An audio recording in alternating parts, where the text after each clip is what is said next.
This channel does not promote any violent, harmful, or illegal activities. All content provided by this channel is meant for an educational purpose only. Police হেফাজতে মৃত তৃণমূল কর্মীর পরিবারের পাশে দাঁড়িয়ে মমতা বন্দ্যোপাধ্যায়কে শিক্ষা দিলেন বলছেন মুখ্যমন্ত্রী শুভেন্দু অধিকারী। তিনি আরো বলেছেন যে 15 বছরে 315 জন বিজেপি কর্মীর মৃত্যু হয়েছে, কিন্তু কারো পাশে থাকেননি প্রাক্তন মুখ্যমন্ত্রী। তৃণমূল কাউন্সিলরের স্বামীর মৃত্যুতে পরিবারের পাশে দাঁড়িয়ে মমতাকে শিক্ষা দিলেন বললেন শুভেন্দু।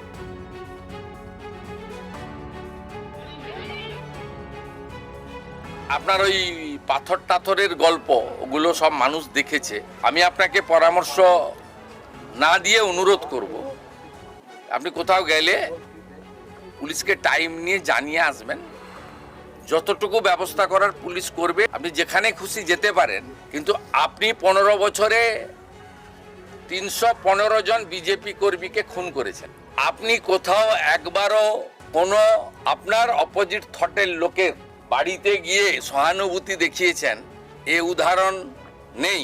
কিন্তু আপনার দলের কর্মী এবং আপনার দলের কর্মী স্ত্রী, যিনি তৃণমূল কংগ্রেসের এখানকার কাউন্সিলর, তার বাড়িতে রাজ্যের মুখ্যমন্ত্রী হাই লেভেল টিম নিয়ে এসে পরিবার যা যা চেয়েছে প্রাথমিকভাবে সেটা পূরণ করার মধ্য দিয়ে একটা মুখ্যমন্ত্রীর, শুধু দলের নয় রাজ্যের, এটা আপনাকে আমি বুঝিয়ে দিয়ে গেলাম, শিখিয়ে দিয়ে গেলাম।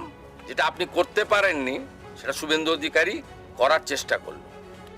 কথা বলবে ইনি আমাদের রিপোর্টার সুমন মহাপাত্র রয়েছেন। সুমন, শুভেন্দু অধিকারী পৌঁছানোর পর পরিবারের লোকজন কি বলছে?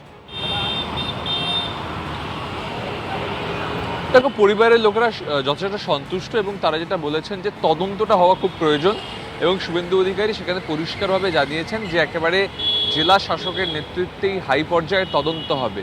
এবং এটা তো সত্যি কথা যে এর আগে দেখা গেছে বিরোধী রাজনৈতিক দলগুলোর ক্ষেত্রে তাদের কর্মী বা তাদের কর্মকর্তাদের মৃত্যুর সময় সহানুভূতিরও পর্যন্ত অভাব পাওয়া গিয়েছে তৎকালীন শাসক দলের কাছ থেকে। এটা বারবার অভিযোগ উঠেছে।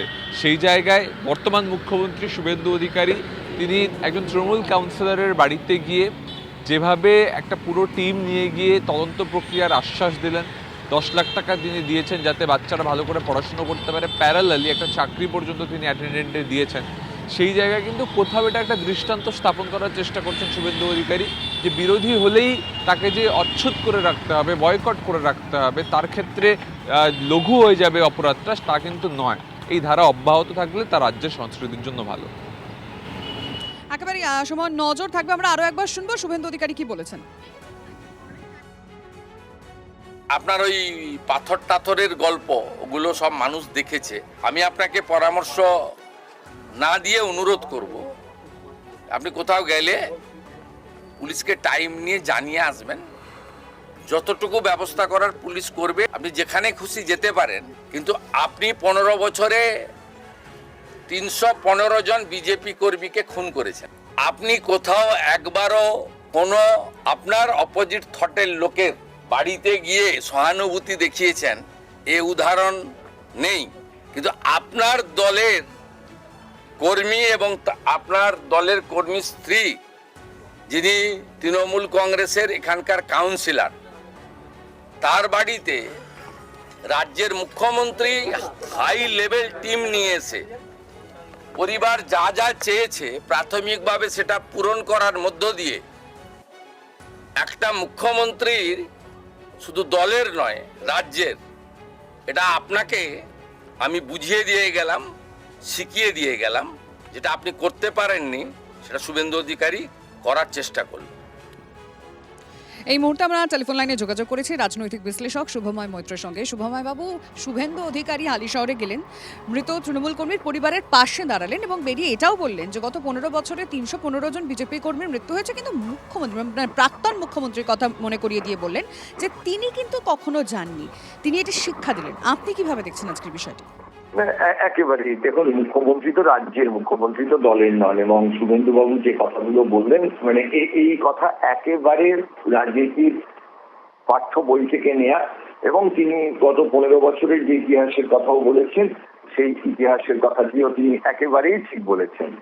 এবার আমাদের তো একটা সংসদীয় গণতন্ত্র, সুতরাং মুখ্যমন্ত্রী যেটা বললেন সেটা খুব ভালো, এইখানটায় শেষ না করে আরেক ভালোর দিকে যে আলোচনা সেটা থাকবে। এক হচ্ছে শুভেন্দুবাবু এই মুখ্যমন্ত্রীর সঙ্গেই দীর্ঘ সময় ছিলেন, তখন এই বিষয়গুলি তিনি যদি আইডেন্টিফাই করতে পারতেন হয়তো ভালো হতো, হয়তো চেষ্টা করেছিলেন। দ্বিতীয় হচ্ছে মূল হালিশহরের বিষয়টি কিন্তু মানবাধিকারের সঙ্গে যুক্ত। শুভেন্দুবাবু মুখ্যমন্ত্রী হওয়ার পর একাধিক সেইটা রেল স্টেশনের উচ্ছেদ থেকে শুরু করে কাস্টোডিয়াল ডেস্ক থেকে শুরু করে সেখানে মানবাধিকার লঙ্ঘনের প্রশ্নগুলো উঠে আসছে। সেই জায়গায় তৃণমূল রাজত্বে মমতা বন্দ্যোপাধ্যায় তো এই মানবাধিকার কর্মী বা এদের আন্দোলন বামফ্রন্ট আমলেও যেটুকু ছিল সেই জায়গা থেকে সম্পূর্ণ বিচ্যুত হয়ে গেছে পশ্চিমবঙ্গ। সুতরাং রাষ্ট্র ব্যবস্থা সাহায্য করতে গেছেন অসাধারণ, কিন্তু রাষ্ট্র ব্যবস্থার চোখে চোখ রেখে কথা বলার জন্য মানবাধিকার সংগঠনগুলো তারা কি করছে, তারা এখন কোন জায়গায় আছে, এটাও রাষ্ট্রের কর্তব্য। অর্থাৎ রাষ্ট্রের সামনে সবসময় আয়না নিজে রাষ্ট্র ধরতে পারবে এটা সবসময় সম্ভব নয়, সেটা হয় না। সেই জন্যই মানবাধিকার সংগঠনগুলো শক্তিশালী হওয়া জরুরি, যেটা এই মুহূর্তে পশ্চিমবঙ্গে নেই। এবং বিজেপির যে দীর্ঘ রাজনৈতিক ইতিহাস তাতে মানবাধিকার সংগঠনগুলো যে খুব শক্তিশালী করতে তারা উৎসাহী এমনটাও পরিষ্কার নয়। ফলে সেই দিকটাতেও আমাদেরকে নজর রাখতে হবে। কিন্তু আজকে মুখ্যমন্ত্রী যে কথাটি বলেছেন নিঃশর্তভাবে বলা যায় তার বক্তব্য একেবারেই রাষ্ট্রের যে দায়িত্ব সেই দায়িত্বের জায়গা থেকে এসেছে এবং এটাই হওয়া উচিত। অনেক ধন্যবাদ।